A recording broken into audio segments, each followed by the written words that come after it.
వారు పరమాత్మ సర్వవ్యాపకుడని, ఆ పరమాత్మకి ఈ జీవుడికి భేదము లేదు, రెండూ ఒకటే అనే మహత్తరమైన సర్వవ్యాపక తత్వాన్ని చెప్పారు. కానీ వారే మొత్తము అంతా సంచారం చేస్తూ ప్రతి క్షేత్రములో విగ్రహ ప్రతిష్టలు చేస్తూ ఎక్కడికక్కడ పూజా విధానాన్ని నిర్ణయిస్తూ శ్రీచక్ర ప్రతిష్టాపనలు చేస్తూ చక్కగా శ్రీచక్ర పూజ ఇత్యాదులు కూడా అనేకానేకము ప్రతి చోట నియమంగా ఏర్పాటు చేశారు.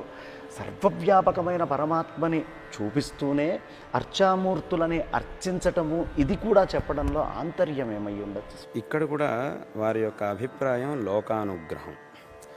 సర్వవ్యాపకమైనటువంటి బ్రహ్మని గురించి వారు ప్రచారం చేశారు. అదే వారి యొక్క సిద్ధాంతాన్ని సంక్షేపంగా మనం చెప్తాం, బ్రహ్మ సత్యం జగన్మిథ్యా జీవో బ్రహ్మైవ నాపరః అని.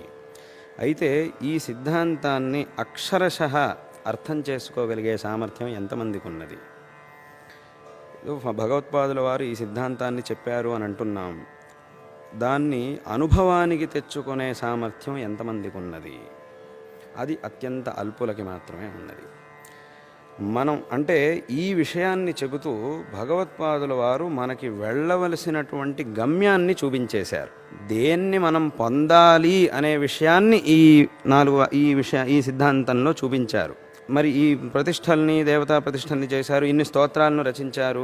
ఇప్పుడు ఈ స్తోత్రాలన్నీ భగవంతుడు ముందు పఠించాలంటే మరి ద్వైతం కావాల్సిందే. భగవంతుడు గొప్పవాడు, నేను చిన్నవాణ్ణి అనే భావన ఉంటేనే మనం ఈ స్తోత్రాన్ని భగవంతుడి దగ్గర పఠించగలం.